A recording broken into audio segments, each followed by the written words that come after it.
Muito bem, pessoal, tá no ar mais uma edição do Swish TV Show, seu programa diário sobre NBA aqui no YouTube. Quem fala com vocês é o Luiz Fernando, grande prazer ter a sua audiência por aqui, né? Muito legal ter a sua presença nessa sexta-feira, dia 2 de maio, programa aí pós-feriado, né?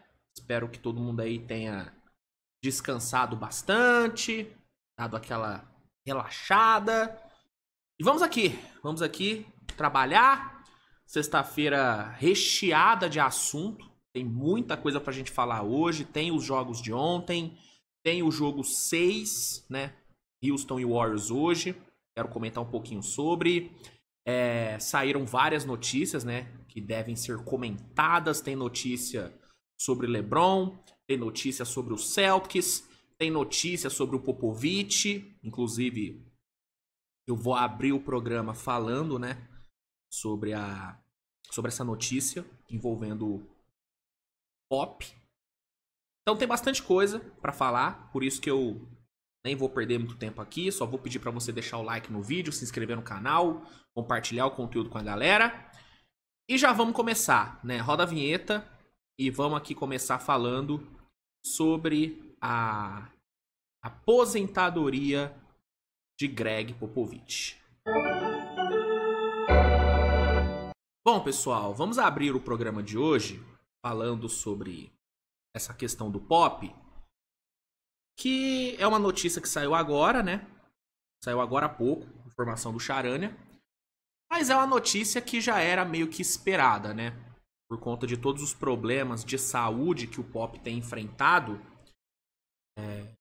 já era esperado que em algum momento fosse anunciada a aposentadoria dele como treinador.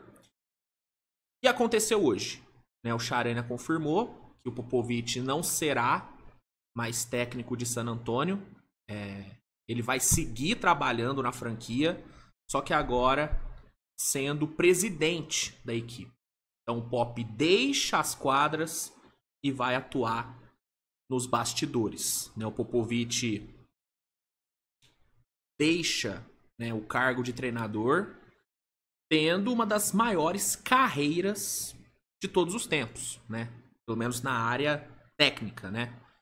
Ele se aposenta com 5 títulos: 99, 2003, 2005, 2007 e 2014. Ele foi 3 vezes eleito técnico do ano: 2003, 2012 e 2014. Ele lidera a NBA em vitórias na temporada regular. Ele tem no seu currículo 22 aparições em playoffs seguidas.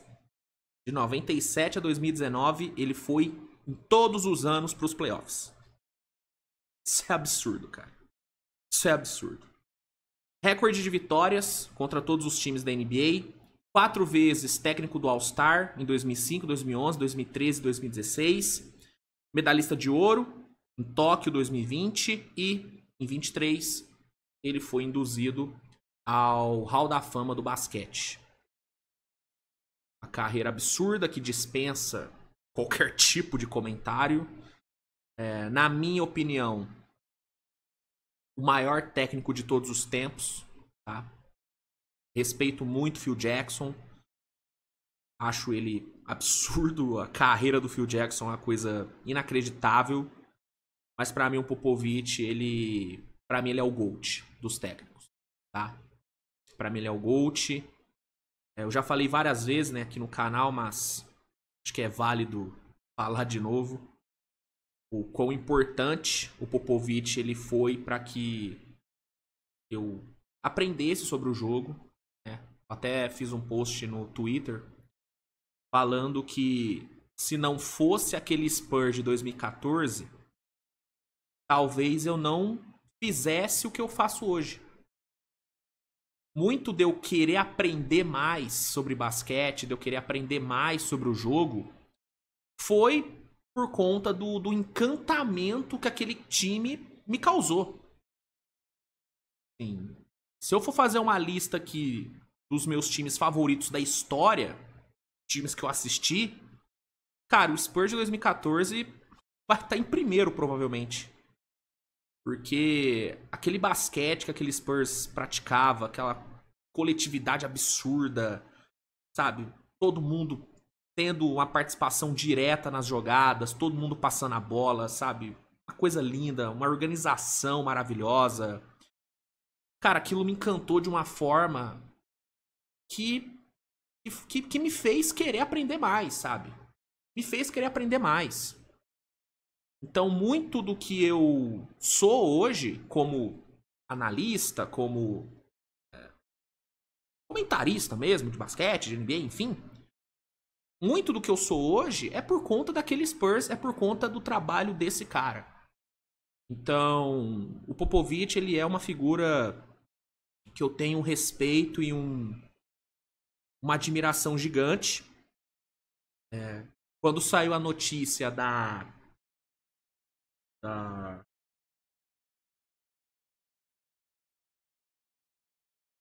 do problema que ele teve, né, mexeu muito comigo. Vocês devem se lembrar, né, que quando eu comentei sobre a notícia, eu tava bem, tava bem abalado porque ele é um cara, velho, que, assim, repito, tudo, tudo que eu sou hoje tem uma parcela de culpa dele gigante, cara. Então, quando saiu a notícia lá do derrame e tudo, cara, eu fiquei muito mexido. Eu fiquei muito mexido, porque pô, perder um cara desse, sabe, muito seria muito doloroso, né, para mim como fã, como admirador. Então, esses meses, né, sem o Popovich ali na beira da quadra, cara, foi bem triste pra mim, mas ao mesmo tempo, foi um período onde, onde eu meio que. E aí eu tô falando por mim, você pode ter tido uma reação diferente, enfim. Tô falando por mim, experiência aqui. Foram meses onde eu meio que me acostumei com a ideia de não ter mais o Pop como técnico. Porque até ele sofrer o derrame e ficar afastado, eu ainda tinha uma certa resistência com a ideia de não ter mais o Popovich treinando um time. Né? Claro, pensando de forma racional, cara, o correto era ele já não estar treinando o Spurs há pelo menos uns 2 anos. Pela questão da idade, do desgaste, enfim. Mas a questão afetiva que eu tenho com o Pop não me deixava aceitar totalmente a saída dele das quadras, né? Só que esse período onde ele, né, tá se recuperando da questão, ele infelizmente teve mais um problema recente, né, no restaurante, né? Eu só não me lembro certinho se foi um derrame que ele teve no restaurante. Acho que foi um desmaio, mas enfim. Ele teve também um problema recentemente. Mas ele tá se recuperando, né? E esse período que ele tá se recuperando, que ele tá fora das quadras, foi um período onde eu refleti e pensei, cara, realmente tá na hora dele parar. Tá na hora dele parar, né? E eu não vou mentir, cara, eu fico triste com a aposentadoria dele, fico triste em não ter ele mais na beira da quadra. Mas hoje eu consigo ficar feliz por ele finalmente dar uma descansada. Claro, ele não vai parar de trabalhar, vai ser presidente, com certeza é algo que ele vai se dedicar pra caramba, porque ele é assim. Ele é assim. Mas não vai ter todo o desgaste de viagens, de treinos todos os dias, sabe? Não vai ter esse desgaste. Então, eu fico feliz, ao mesmo tempo que fico triste, né? Mas eu fico feliz por ele ter esse descanso. Por ele ter esse descanso. Então, enfim, é uma notícia muito impactante, muito importante. É um dos maiores técnicos da história se aposentando. Pra mim, o maior da história. Tipo assim, eu não sei o que é o Spurs sem o Popovich. Você tem noção que muita gente não sabe o que é o Spurs sem o Popovich? Assim como muita gente não sabe o que é a NBA sem o LeBron, muita gente não sabe o que é a NBA sem o Pop. Eu não sei o que é a NBA sem o Pop. Né? Comecei a acompanhar basquete em 2008, então eu não sei o que que é. Então é uma notícia muito grande, uma notícia muito impactante. E eu só tenho a desejar, cara, saúde acima de qualquer coisa. Eu desejo muita saúde pro Pop, que ele aproveite esse descanso, que ele aproveite essa redução na carga de trabalho dele pra dar uma descansada, pra dar ainda mais atenção pra saúde dele. É um senhor de idade, então tem que ter todos os cuidados possíveis. E que ele curta um pouquinho a vida, né, cara? Porque mesmo ganhando todo o dinheiro que ele ganhou e tal, cara, o trabalho de técnico na NBA, ele te suga muito, cara. Né? Eu já vi várias entrevistas de caras que foram treinados pelo Thibodeau que falam, mano, como que o Thibodeau não tem vida. Por isso que eu respeito muito o Thibodeau. Eu critico bastante ele, mas eu respeito muito o Thibodeau, porque ele é um cara que ele... Irmão, ele é um psicopata no trabalho dele. E mesmo não sendo algo muito saudável, eu me identifico um pouco com isso. Eu também sou meio workaholic. Vocês sabem, é só você ver a quantidade de vídeo que eu posto por dia. É uma insanidade, claro. Ai, coitado do youtuber Luiz. Não tô me fazendo de coitado, só tô constatando um fato. Eu me dedico muito, então eu me identifico com o Thibodeau, por exemplo. Por isso que eu respeito muito. E ver a forma como o Thibodeau ele abdica da vida dele pra trabalhar me dá uma... é algo que me faz respeitar muito os caras que são técnicos da NBA. Claro que não são todos que têm essa postura do Thibodeau, óbvio. Mas é algo que suga mesmo os caras, sabe? Então, não ter mais essa pressão, cara, vai fazer muito bem pro Pop, mano. Vai fazer muito bem pra saúde. E vai fazer muito bem pra ele mesmo. Vai ter mais tempo pra ficar com a família. Vai ter mais tempo pra curtir a vida, pra curtir tudo que ele conquistou. Então, fico triste por ele não ser mais técnico. Mas eu fico muito feliz por ele ter esse descanso. E tenho certeza que ele vai ser um baita de um presidente. Um baita de um presidente. Uma figura gigante pro basquete. Uma figura muito especial pra mim, pelo menos. Muito respeito, cara. Muito respeito pelo Pop. Sobre o futuro de San Antonio, já foi confirmado que o Mitch Johnson seguirá sendo o técnico do Spurs, né? Charania falou agora que ele vai ficar no comando do time, seguirá, né? É um cara que muitos torcedores não gostam, né? Muitos torcedores do Spurs, né, não gostam. Eu tenho algumas ressalvas também ao Mitch Johnson, não seria a minha opção, tá? Não seria a minha opção. Eu, se fosse GM, por exemplo, eu tentaria o Michael Malone, tentaria um Mike Brown, enfim. Tentaria algum desses caras pra substituir. Beck Hammond, né? A minha primeira opção, inclusive, seria a Beck, tá? Seria a Beck. Ela foi pupila do Pop, né? Durante muito tempo e eu acho que seria uma escolha muito foda ter a Beck como técnica do Spurs. Eu acho que ela tem competência pra isso.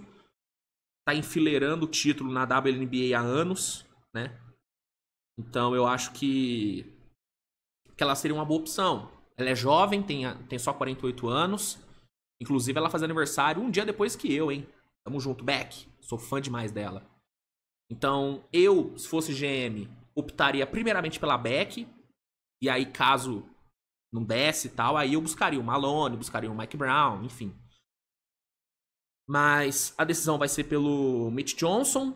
Faz sentido pelo que é o Spurs. O Spurs tem esse DNA de, tipo, formar os caras ali em casa, gostam disso. E o Mitch tá no Spurs há 10 anos, né? Sendo assistente e tal, então... Faz sentido a decisão, mas eu não concordo. Eu optaria por outros nomes. Mas, enfim, ele vai seguir no comando e Popovich será agora presidente. Ainda veremos, né, o Popovich na arquibancada. Com certeza ele vai aos jogos. O velho não vai largar o osso tão fácil. Mas na beira da quadra, não veremos mais. Não veremos mais. Isso é bom. Isso é bom. Tá na hora de descansar, né? Tá na hora de descansar. E isso dá início, né, a uma série de saídas que a gente vai ter, né? Tem agora o Popovich saindo. Talvez, no fim do ano que vem, a gente tenha um LeBron.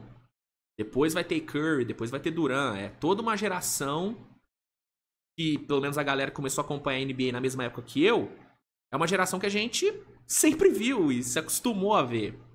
E o tempo passa, né, cara? O tempo passa e os caras uma hora tem que parar, né? Então, o Popovich meio que tá puxando a fila, né? Meio que tá puxando a fila. Enfim, cara, que seja feliz, mano. Que seja feliz, que tenha saúde, que siga, né, contribuindo aí pro basquete agora nos bastidores, né? Enfim, essa é talvez a grande notícia do dia, né? Claro, tem também a questão do LeBron, que daqui a pouco eu entro mais sobre. Vou falar primeiro sobre os jogos de ontem, depois eu falo sobre essa notícia do LeBron e sobre a notícia do Celtics. Mas essa, pra mim, pelo menos, é a notícia que mais me impactou, né? Quando eu vi a notícia, quando eu vi o report do Charania, eu fiquei meio... Caralho, é verdade mesmo? E eu sei que muita gente também deve ter tido a mesma reação. Cara, é foda. Sou muito fã do Pop, mano. Sou muito fã desse cara. Fala, é um dos grandes ídolos que eu tenho. Eu tenho poucos ídolos no basquete. Tem muitos jogadores que eu sou fã, tem muitos técnicos que eu sou fã, mas eu tenho poucos ídolos. O Pop é um dos que eu tenho. O Pop é um dos que eu tenho. É aquele tipo de cara que, se um dia eu tiver o privilégio de ver na minha frente, eu acho que eu não vou conseguir falar com ele. Só vou chorar. É um desses caras. É um desses caras. Quem sabe, né? Não pego pra fazer uma tour assistindo jogos da NBA e esbarro com o Pop no jogo do Spurs. Ia ser do caralho. Ia ser do caralho. Puta que pariu. Enfim, cara, é isso. Popovich aposentou, vai ser presidente e o Mitch seguirá sendo técnico do Spurs, pelo menos nesse primeiro momento, tá? Vamos agora, pessoal, dar uma pausa nas notícias e vamos falar sobre os jogos de ontem, né? Tivemos 2 jogos ontem. Tivemos uma série se encerrando e outra ganhando, né? O jogo 7. O Knicks encerrou a série contra Detroit, fora de casa, venceu por 116-113. Game winner estupendo do Jalen Brunson. A bola fantástica nos últimos segundos. Uma jogadaça pra cima do All-Star Thompson, que durante todo o jogo fez um trabalho excelente em cima do Brunson, só que na última posse o Brunson provou o porquê ele é um dos grandes playoff performers da geração. Uma atuação bizarra, 40 pontos, 7 assistências, game winner e classificação garantida, né? Detroit lutou pra caramba, fez um bom jogo, ao meu ver. O segundo tempo foi mais fraco do que o primeiro, mas Detroit lutou coração pra caramba no jogo. Mas, no fim, brilhou a estrela do Brunson, né? E muitas vezes é o que eu falo, cara. Em séries equilibradas, o star power, quem tem, né, o maior star power, às vezes é o que faz a diferença. E no caso, o Knicks tinha o maior star power. O Cade Cunningham é maravilhoso, é um puta jogador. Mas o Jalen Brunson tá em outro nível. Ainda mais no contexto de playoff.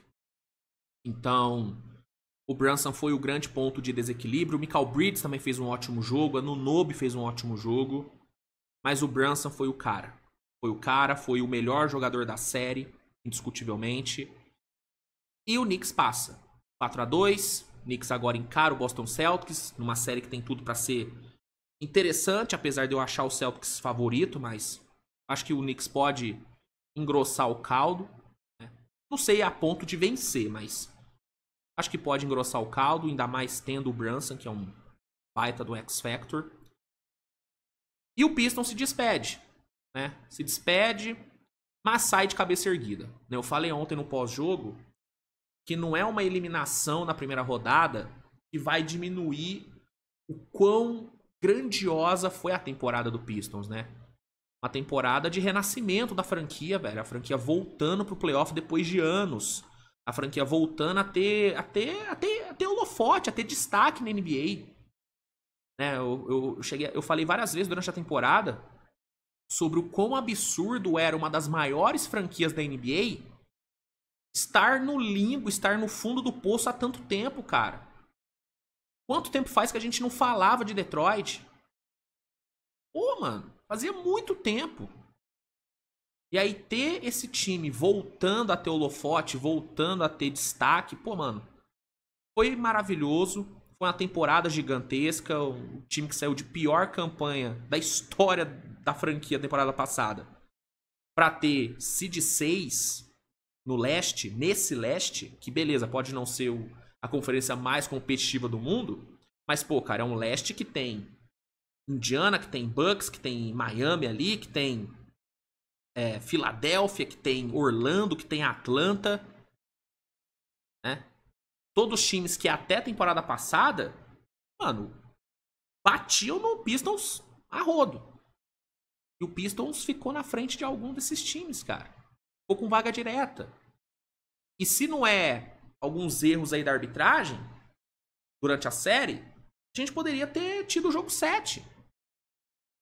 Então, foi um ano incrível, um ano de renascimento, um ano onde o Cade Cunningham finalmente atingiu o nível que a gente esperava que ele atingisse.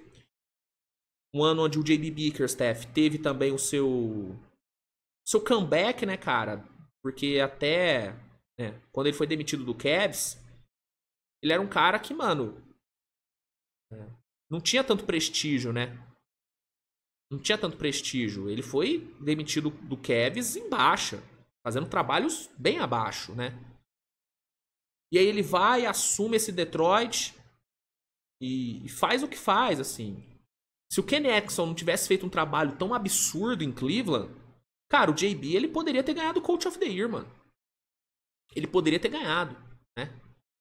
Então, uma temporada gigante, uma temporada onde o Pistons finalmente deu alegria pro seu torcedor. E é só o começo, cara. Eu vejo o Detroit se mantendo nesse patamar para os próximos anos. É um time que tem uma base jovem boa, com Jalen Duren, com Cade Cunningham, com All-Star Thompson. Tem Jaden Ivey, que infelizmente machucou cedo na temporada, né? Mas é um moleque jovem com baita potencial. Tem ali o Isaiah Stewart, o maluco Isaiah Stewart. Tem o Ron Holland, que chegou nesse último draft. Então é uma base jovem. Tem alguns veteranos que devem permanecer, como o Tobias, como o Malik. Acho que Dennis Schroeder merece uma renovação pela temporada que fez. Eu, pelo menos, renovaria.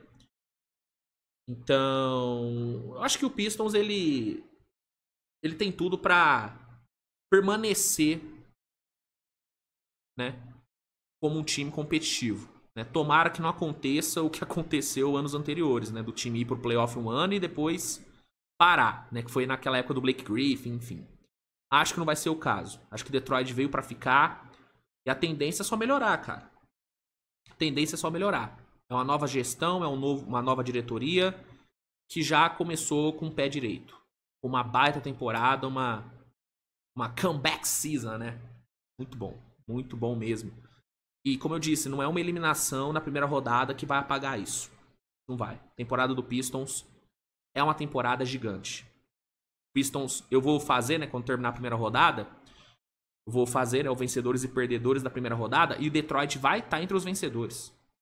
Vai estar entre os vencedores, mesmo sendo eliminado. Com certeza vai estar. Com certeza. Tá bom? E o outro jogo do dia, outro jogo da quinta-feira foi Nuggets e Clippers. Jogo 6. Jogo em Inglewood, né? No Intuit Dome. Clippers vindo de 2 derrotas seguidas. A última sendo totalmente dominado por Denver. E o Denver com a moral lá em cima, né, cara? Jogando bem, fazendo uma grande atuação no jogo 5. Jamal Murray. Brincadeira o que ele jogou no jogo 5.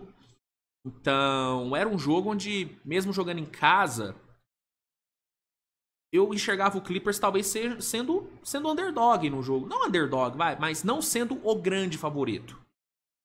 Né? Mas aí, velho, os caras se superaram. Né? O Clippers retomou aquele ótimo basquete dos primeiros jogos. fez uma atuação sólida, né? Fez um terceiro quarto excelente e fechou o jogo bem, cara. Fechou o jogo bem. James Harden entregando uma grande atuação. Ele que vinha mal, né? Uma sequência de 2, 3 jogos ruins aí. Ontem jogou muito, 28 pontos, 6 rebotes, 8 assistências. Kawhi teve um jogo muito sólido também, jogou bem. Norman Powell foi gigante ontem. Gigante o jogo do Norman Powell. Batum, importância enorme no jogo, eu falei, né, no pós-jogo. E pra mim o Batum foi o grande X-Factor do jogo. Foi o grande fator de desequilíbrio, ao meu ver. Os minutos dele foram cruciais. Com ele em quadra. O Clippers foi 11, 12 pontos melhor do que Denver. Isso por si só mostra o impacto dele. Então, coadjuvantes aparecendo. O Zubat fazendo um ótimo trabalho defensivo. Ótimo trabalho. Então, uma grande vitória, um grande resultado. E teremos jogo 7. Teremos jogo 7 no sábado. Denver vai ter o mando. Mas o Clippers já venceu lá também. Então, pra mim, sábado é 50-50. Pra mim é 50-50. De coração, mesmo com o Denver tendo o mando. Eu acho que é muito 50-50, cara. E talvez eu penda pro lado do Clippers, cara. Talvez. Porque eu acho que é um time mais sólido. Apesar dos últimos 2 jogos não serem tão bons, o último, antes do de ontem, né? Horrível, jogo 5. Mas é um time que, quando tá no seu melhor, cara, ele é muito certinho, mano. Muito certinho. E o Clippers tem 2 caras que a gente sabe que podem resolver o jogo a qualquer momento. Kawhi e Harden são caras extremamente decisivos. E o Kawhi tem um histórico em jogo 7, né? O Kawhi gosta. Costuma gostar de jogo 7.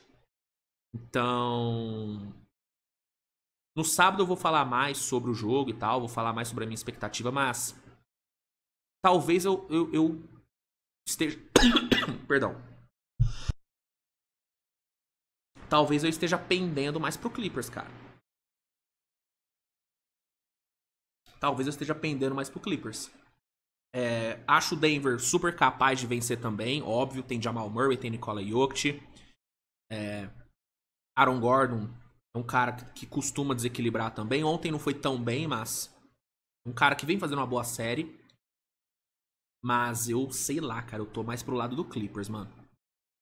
Sei lá. Tô com esse feeling. Eu acho que o fator Kawhi me dá essa sensação de que o Clippers pode ganhar. Entendeu? Enfim. Vamos ver o que acontece no sábado. Fato é, teremos jogo 7. Clippers consegue uma bela vitória, se mantém vivo. E essa série merecia, né, cara? Essa série merecia o jogo 7, né? A melhor série dessa primeira rodada. E vai ter aí esse fim apoteótico no sabadão. Vai ser coisa linda. Vai ser coisa. Então, sobre os 2 jogos de ontem, era isso. Sobre o jogo de hoje, teremos só um jogo, né, nessa sexta. Golden State e Houston se enfrentam a partir das 10 horas da noite. Jogo lá no Chase Center. Golden State precisando de uma vitória para fechar a série. E o Houston precisando de uma vitória para se manter vivo. Para ter o jogo 7 em casa. Cara, é um jogo tenso, é um jogo perigoso pro Golden State. Ainda mais pelo que foi o jogo anterior, né?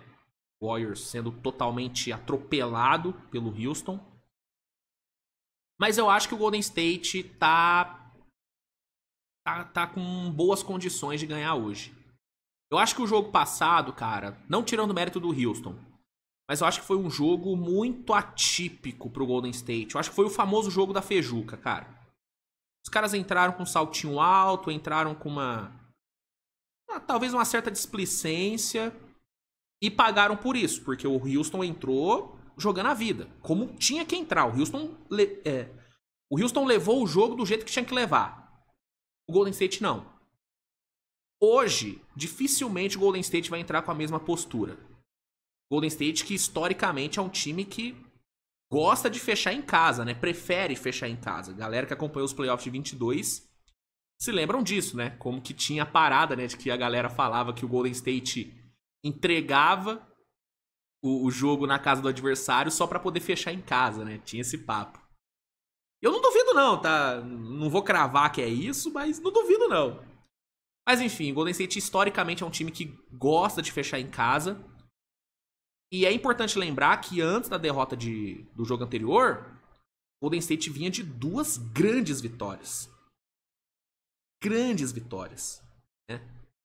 Uma sem o Butler e a outra pós-retorno do Butler com ele jogando pra caralho. Então, eu não acho impossível o Houston ganhar, mas eu acho que vai ser uma missão muito difícil pro Houston, cara. Chase Center lotado, Curry, Butler, com sangue no olho pra fechar a série. Cara, eu tô mais pro lado do Golden State hoje, mas acho que Houston tem condições de forçar o jogo 7, mas vai precisar jogar numa intensidade absurda na defesa, coisa que nos jogos no Chase Center Houston não conseguiu fazer. Vai precisar que o Amen Thompson tenha o mesmo impacto que teve no jogo passado, e eu não digo nem o impacto defensivo, eu digo o impacto ofensivo. Vai precisar de um Amen Thompson sendo muito útil no ataque. Vai precisar de um Sengun dominante, como foi nos primeiros jogos. Vai precisar de um Jalen Green jogando bem, coisa que tem sido rara nessa série. Tem sido algo bem raro. Vai precisar muito do Dillon Brooks, vai precisar do banco aparecendo. Jabari, o Tari Eason. Então vai ter muita coisa vai ter que dar certo pro Houston ganhar hoje. Assim como o Golden State também. Tô falando que o Golden State vai jogar de qualquer jeito, vai ganhar. Não. Mas o Houston, pra mim, vai ter mais desafios do que o Golden State. O Golden State vai ter o fator casa a seu favor, o que num jogo eliminatório tem um peso grande. Vai ter a questão histórica também, que... Luiz, isso não entra em quadra. Irmão, na hora, se acontecer do Warriors chegar nos últimos 3, 4 minutos, tipo assim, vamos supor que o Houston tá fazendo um jogo absurdo, abre 10, só que aí vai chegando os 3 minutos finais do jogo, a vantagem começa a cair. Na hora que isso acontecer, irmão, e o Houston dá uma olhadinha pra camisa que os caras estão usando, vai olhar no chão da quadra e ver o Golden State, irmão, todo aquele histórico de freguesia, isso vai entrar em quadra. Não adianta falar que isso não influencia. Isso influencia, mano. Isso influencia. Ainda mais quando tem Stephen Curry do outro lado. Ainda mais quando tem Stephen Curry com Jimmy Butler. Então, eu acho que o Warriors tem essas intangíveis a seu favor. Taticamente, o Steve Kerr tem feito uma série muito melhor do que o Udoka. Isso pra mim também é indiscutível. O Steve Kerr é o melhor técnico da série e está sendo o melhor técnico da série, achando ótimas alternativas, fazendo boas mexidas. Caras que não estavam jogando tão bem começaram a jogar bem, Buddy Hield, Podziemski. E tem esses 3 que tem um impacto absurdo, né? Green, Curry e Butler no jogo eliminatório, irmão, são 3 armas absurdamente valiosas. Então, eu tô mais pro Golden State hoje, cara. Eu tô mais pro Golden State hoje. Acho que tem aí, sei lá, 60%, 65% de chance do Warriors ganhar. Talvez essa seja a proporção. E vamos ver, cara. Vamos ver. Bola sobe. Reforço, né? Às 22. Transmissão, obviamente, do League Pass. Então, se você não tem o League Pass, assina. Link tá aí no comentário fixado. É só clicar, se cadastrar e garantir o seu. E é isso, cara. É o grande jogo do dia, né? O único jogo do dia e um dos grandes jogos dessa primeira rodada, né? Então, vale demais acompanhar esse jogo 6, tá bom? Então, sobre a rodada de ontem e sobre o jogo de hoje, é isso. Vamos encerrar aqui o programa comentando rapidinho sobre duas notícias que saíram, né? Eu já comentei sobre a questão do Pop, mas tem outras duas notícias que saíram que eu acho que são importantes para comentar. Então só vou rodar aqui a vinheta e aí a gente entra aqui no bloco de notícias para fechar a edição dessa sexta-feira, tá bom? Vamos lá. Ó, é o seguinte, pessoal. A primeira notícia que eu separei aqui para esse bloco é sobre o Boston Celtics. É o seguinte. O Shams Charania, ele participou do programa do Pat McAfee, que é um programa muito famoso lá nos Estados Unidos, né? O Pat McAfee é uma personalidade muito conhecida e tal. Se não me engano, ele foi kicker da NFL, se não me engano. Enfim, mas ele tem um programa muito conhecido, onde os caras vão lá, né? Aaron Rodgers tá lá toda hora, o LeBron James participou recentemente, e o Charania tá lá também direto. E aí, durante o programa, o Charania soltou a informação, né? Que, segundo ele, mudanças devem acontecer no elenco do Celtics para a próxima temporada. Ele fala que a questão ali dos contratos ali, os contratos altos, vai ser um problema para o Celtics. E aí ele fala que é esperado, né, que a liga, né, está aí esperando que o Celtics negocie alguns dos seus jogadores. E aí é falado que Porzingis e Holiday podem ser os principais candidatos a serem negociados pelo Celtics. E aí você me pergunta, pô Luiz, mas como assim, cara? Por que o Celtics vai mexer nesse elenco? É o melhor elenco da NBA. Por que mexer? Então, cara, o que pega, rapaziada, é a questão do teto salarial. O Boston Celtics está no... Assim, já mandou o teto salarial pro espaço. O Celtics já tá no segundo... No segundo teto da Luxury Tax, né? Tá no segundo apron. Né? Ou seja, o Celtics está no limite do limite. Tá no limite do limite.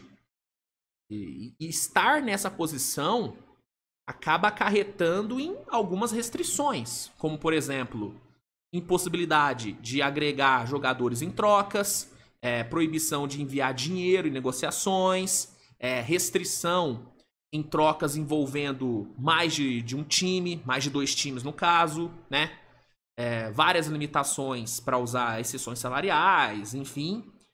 E proibição de trocar a escolha de draft com mais de, se não me engano, 6 ou 7 anos de antecedência, né? Então, o Celtics deve sofrer todas essas restrições, porque tá no segundo apron, né? Tá no segundo teto aí da Luxury Tax. E o Celtics tem um agravante, que é a questão de ser recorrente. O Celtics já tá aí há um bom tempo nessas condições, né? Acho que vai pro... Acho que é o segundo ou terceiro ano, enfim. O Celtics tá nessa questão. E a parada para a temporada que vem é que com a renovação do Tatum, né, o Supermax que o Tatum assinou, com as renovações do Sam Hauser, do Holiday, do Derrick White, e com o contrato do Brown e o contrato do Porzingis, que são contratos absurdamente altos também, principalmente do Jaylen Brown, e é o segundo maior contrato da história da NBA, depois do Tatum. Isso tudo vai fazer com que o Celtics tenha a maior folha da história da NBA, né? Dependendo, né, do que o Celtics fizer em termos de extensão e de reforços, cara, a folha do Celtics pode bater 500 milhões de dólares. Que é algo totalmente sem precedentes na NBA. Né? Uma parada que a gente nunca viu. Né? E isso conta salário, multa de Luxury Tax, né? O Celtics, cara, as taxas, a multa que o Celtics vai pagar vai beirar 220 milhões de dólares. Multa por exceder o teto. E só de salário, a folha projetada é de quase 226 milhões. É uma coisa muito absurda. É uma coisa muito absurda. E a gente tá falando de um Celtics que terá novos donos. Novos donos que, ao que parece, não estão muito afim de pagar essa grana absurda. Não querem pagar essa quantidade bizarra de Luxury Tax. O que é compreensível também, tá? Porque, vamos falar a verdade, mesmo bilionários, né? Eles não vão desperdiçar dinheiro. Eles não vão ficar gastando dinheiro como se não fosse nada. Os caras não é maluco. E sustentar um elenco de 500 milhões de dólares, irmão, é um bagulho que mexe com as finanças dos caras, né? Até porque, acima dos proprietários quererem títulos e tal, eles querem lucrar.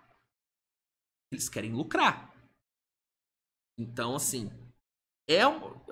Luiz, mas dinheiro não é questão pros caras. É uma questão sim. É uma questão sim. Tanto é que o antigo dono, ele falou numa entrevista que ele cedeu depois do título, que muito provavelmente esse elenco do Celtics não ia se manter no longo prazo. Uma hora ia ter que desfazer o elenco. Porque ficou muito caro.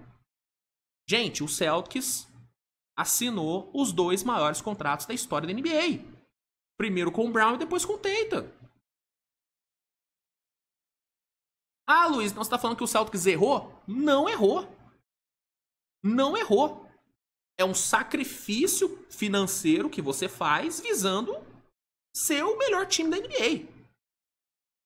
Não adianta, você não vai ser o melhor time da NBA seguindo a questão do cap à risca. Não vai. Não vai. Porque vai ter alguém que vai pagar mais, vai ter alguém que vai extrapolar mais o cap e essa pessoa vai ter mais jogadores do que você. Então, não adianta. Você quer ter um time pica? Você quer ser dominante na liga? Você vai ter que gastar. Você vai ter que abrir o bolso. Só que a grande questão é, por quanto tempo é viável abrir o bolso? Pagar essa grana. Essa é a questão. E pelo que o Charania fala, parece que os caras não querem isso. Os caras não estão afim de pagar 500 milhões de dólares para manter o elenco. E aí, a única saída que tem é se livrar de contratos. E aí, o contrato do Porzingis e o do Holiday podem ser, né, os mais prováveis a serem, né, negociados. Porzingis, pela questão não só das lesões, mas principalmente pela questão dele ter só mais um ano de contrato, né, ele vai ganhar 30 milhões na próxima temporada, e aí ele vai ser agente livre. Então, faz total sentido ele ser negociado, né? E a questão do Holiday é a idade, né? O Holiday é um cara de 35, 36 anos. Não é mais um garoto. E é um cara, meu amigo, que tem contrato até 26, 27, ganhando mais de 30 milhões de dólares de média. Fora que ele vai ter no último ano dele, em 27, 28, uma player option de 37 milhões.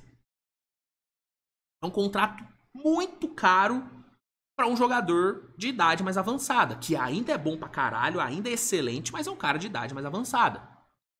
Então, faz sentido ter Porzingis e Holiday como os mais prováveis a serem negociados. Faz sentido.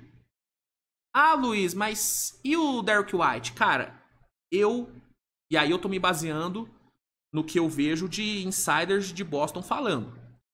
Eu acho impossível que o Celtics negocie o Derrick White. Impossível. Impossível. Ele é visto, e aí, de novo, tô me baseando no que eu vejo de insiders do Celtics falando.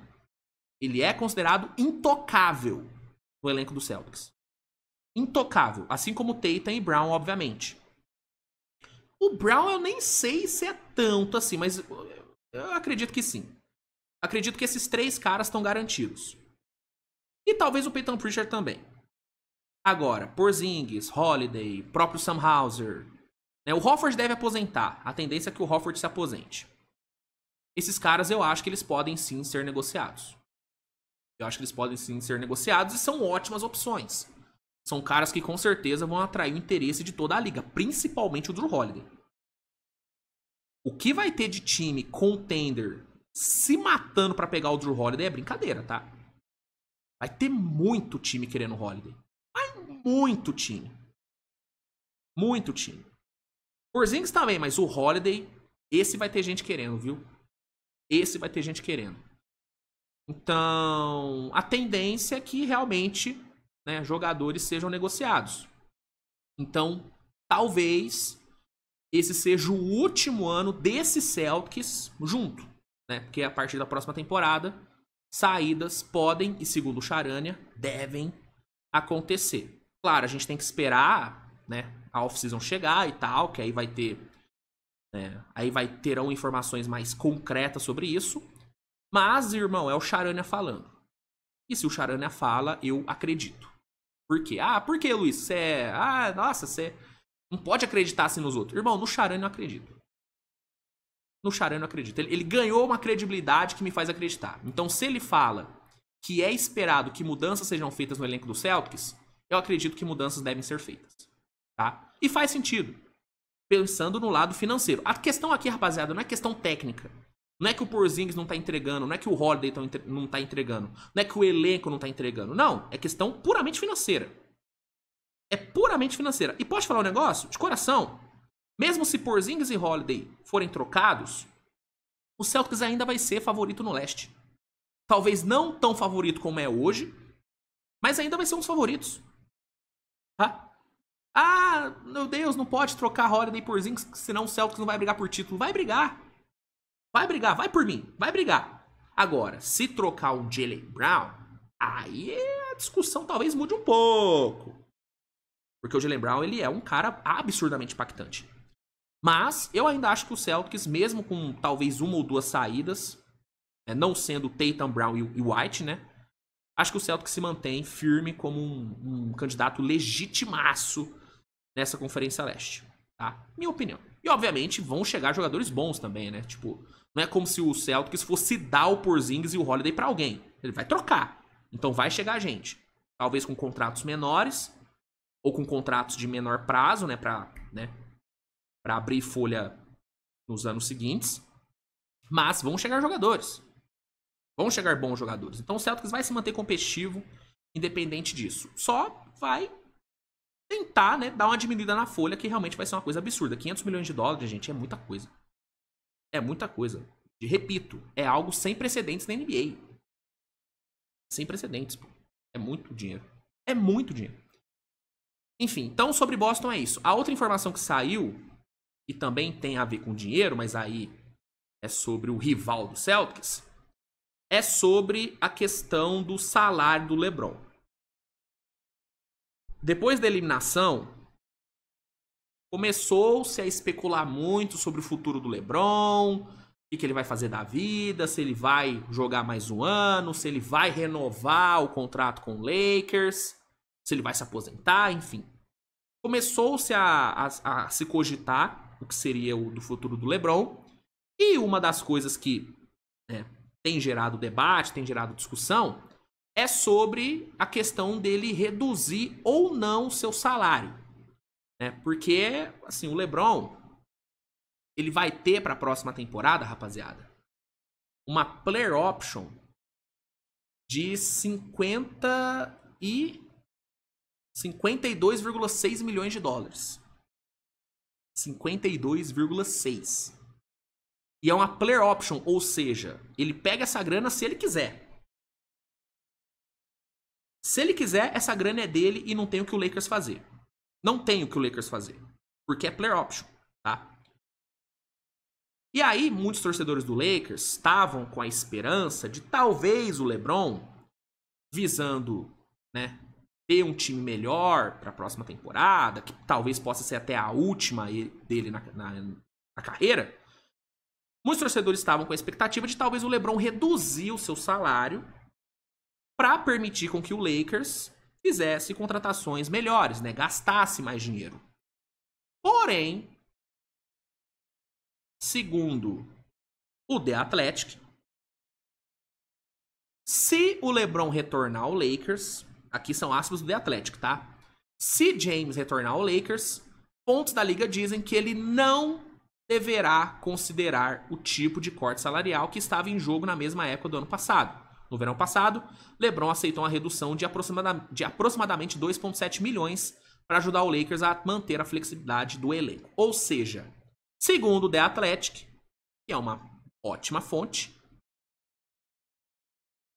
existe aí a possibilidade do LeBron, existe uma boa possibilidade, né, na verdade, do LeBron recusar reduzir o seu salário. Ou seja, a tendência, segundo aí o The Athletic, é que o LeBron ou aceite a sua player option de 52,6 milhões, ou, caso rejeite, só renove por um valor parecido.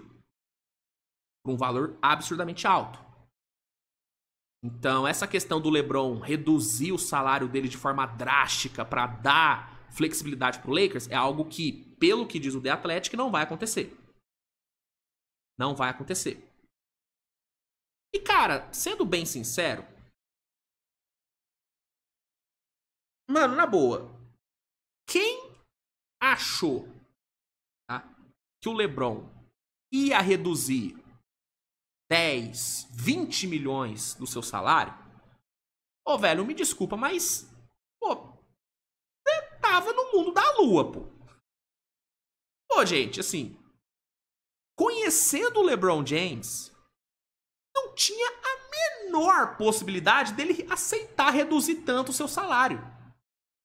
Mano, vocês não se lembram da novela que foi pra ele reduzir 2,7 milhões ano passado? 2,7 milhões. Galera tava esperando que ele fosse reduzir 10, 20, pô. 30 milhões. Gente, até parece que vocês não conhecem o LeBron, cara. Porra, mano. O LeBron, ele sempre quis ter o maior salário possível. O LeBron, ele não abre mão do salário dele. Ah, mas ele quer ser competitivo. Sim, ele quer ser competitivo e quer ganhar o salário absurdo que ele ganha. Ponto. Ponto. O LeBron, mano, ele gosta da grana, ele gosta da bufunfa. Ele gosta da bufunfa e ele não vai abrir mão, ainda mais, cara, com esse sendo o seu último contrato da carreira. Ah, Luiz, mas ele já ganhou demais, por que ele não abre mão do dinheiro? Irmão, eu não faço dinheiro com a conta, eu não faço conta com o dinheiro dos outros. Eu não faço conta com o dinheiro dos outros. Ah, mas pra ele não faz diferença. Irmão, eu não faço conta. E posso falar? Ele tá no direito dele de não querer reduzir. Ele tá no direito dele. Vocês querem me manter no time? É isso que eu quero. Ah, não vou pagar. Então, um abraço. Só que no caso do LeBron tem um agravante que é... Ele vai chegar... Sabe o que vai acontecer? Ó, Pelinka vai chegar e falar... Ô, LeBron... Ou... Quebra pra mim aí, pô. Dá uma reduzidinha aí de 10, 20 milhões. Você não quer, não? O LeBron vai falar... Não. Não quero. Aí o Pelinka vai falar... Pô, LeBron, então não vai ter como renovar com você. Aí ele... Ah, é? Não vai ter como? Ah, eu tenho player option. Não tem o que você fazer. Eu vou ganhar 52,6 milhões de dólares. Eu só vou embora daqui se eu quiser. Por quê? Porque o LeBron... Isso é um detalhe importante. O LeBron tem uma no trade. Não tem uma cláusula de ele não tem veto? Deixa eu só ver aqui. Deixa eu só confirmar. Mas o LeBron ele tem veto de troca. Cadê? Tá.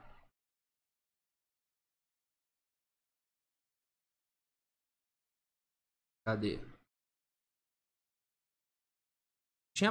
Se eu não me engano, ele tem uma cláusula de não trade.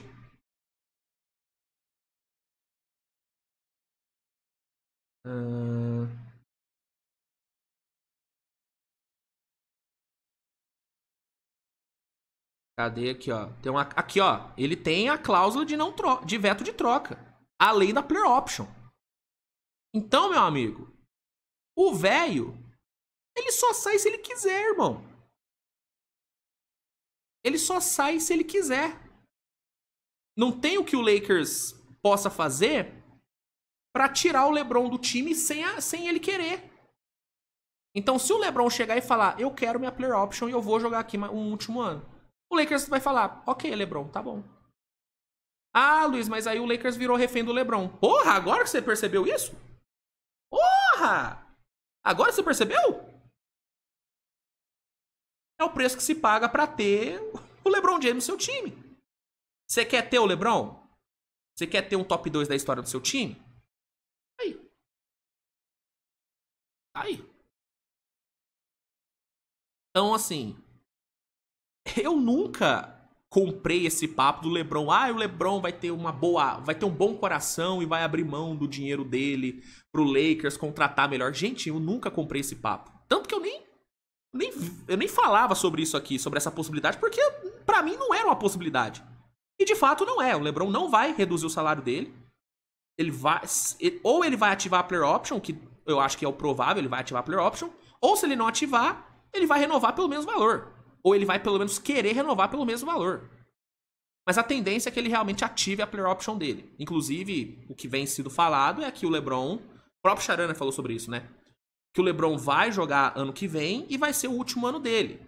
E aí vai rolar aquela tour de despedida, enfim. Então a maior probabilidade é que ele realmente ative a player option dele de 52,6 milhões, jogue esse último ano e aí vai se aposentar e tal. E esse ano vai ser meio que uma tour de despedida do LeBron. Essa é a tendência. Essa é a tendência. E aí, dito isso, posto isso na mesa, o que o Lakers pode fazer pra se reforçar? Fudeu? Não vai conseguir pegar ninguém? Não necessariamente, porque mesmo não tendo flexibilidade financeira, né?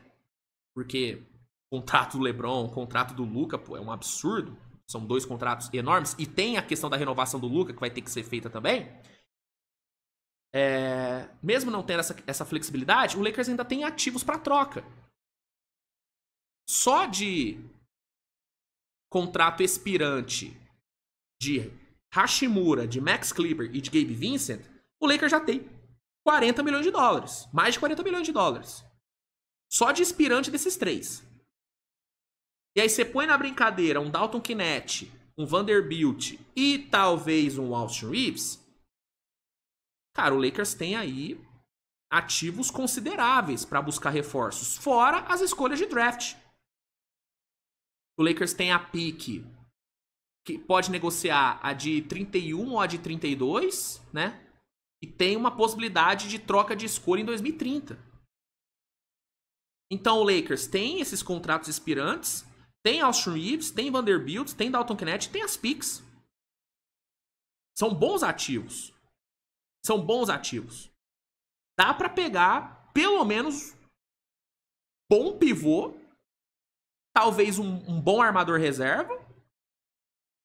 E dependendo do que sobrar aí de ativo, dá pra pegar um pivô reserva também, ou mais um ala, que seria importante. Ainda mais se o Vanderbilt ou o Hashimura saírem via troca, obviamente.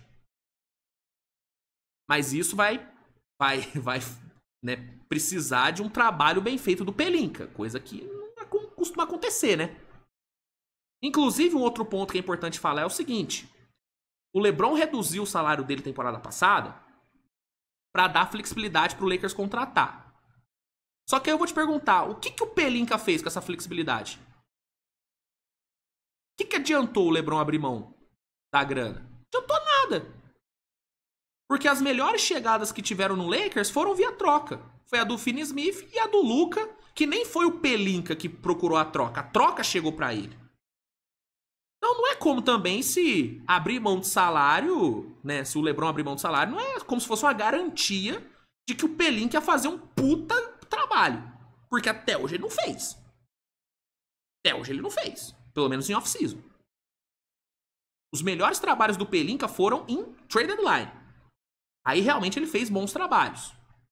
Agora, em off-season, sabe qual foi a contratação mais impactante que o Pelinka fez em off-season? Russell Westbrook. É isso que acontece quando você dá dinheiro na mão do Pelinka. Ele pega o Westbrook. Ele desfaz um elenco bom, talvez o melhor elenco que o LeBron já tenha tido, pra pegar o Russell Westbrook. Não quis pagar Caruso, né? Vocês se lembram que ele não quis pagar o Caruso? Então, assim, não é como se... é o LeBron abrir mão de dinheiro que tudo vai ser maravilhoso. Não. Não é assim também. Então, enfim.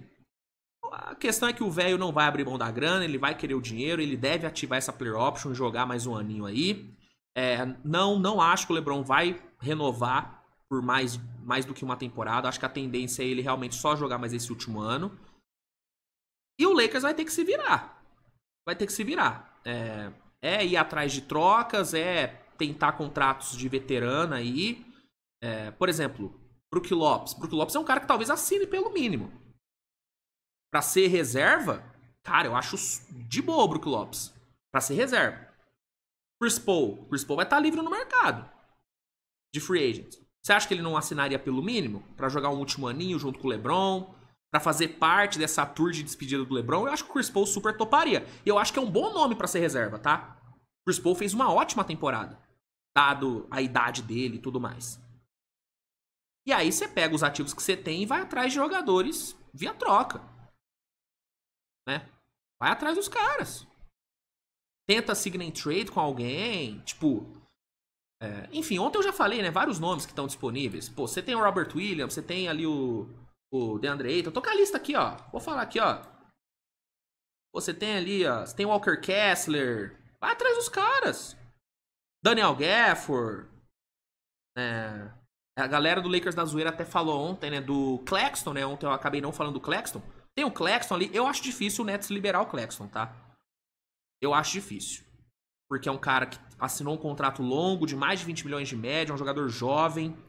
Eu acho que o Nets tem o Claxton como um cara pra ser a base desse time pro futuro. Então eu acho que o Nets não troca o Claxton. Eu acho. Mas vale a pena tentar. Vale a pena tentar. Então, opções tem. A questão é o Pelinka trabalhar. Vai ter que trabalhar. E esse é o problema, né? O Pelinka trabalhar. Essa é a grande questão. Mas enfim, é isso, gente. LeBron não vai abrir mão do salário, vai querer receber a grana dele. E de coração, cara, eu não acho que ele tá errado, não. Luiz, mas aí ele não vai ter um time competitivo. Cara, eu posso falar bem a real? Posso falar a minha sensação? Mano, é óbvio que o LeBron ele quer competir, é óbvio que o LeBron ele quer ter um time bom. Mas eu não acho que o LeBron tá muito na pega de se matar pra ser campeão de novo. Não acho, cara. Eu cheguei a falar sobre isso no off-season, né? E pra mim, a grande vitória do LeBron nessa temporada foi jogar com o filho dele. Seria, né? Eu falei no off-season, né? Que seria jogar com o filho dele. Eu não desde a temporada passada, eu não vejo o LeBron muito nessa sede de ganhar mais um título. Eu acho que o LeBron, ele já tá mais do que satisfeito com tudo que ele já ganhou. E eu acho que ele só vai pra esse último ano pra fazer a tour dele, óbvio. Vai jogar bem porque é o LeBron, e ele vai jogar bem, óbvio. Mas, sinceramente, eu não acho que a gente vai ver um LeBron se matando pra ser campeão de novo. Não acho. Viu muita gente falando, Luiz, e se ele, negar a player option e assinar com um Cavaliers, né, pra ter um último ano no Cavs? Não acho.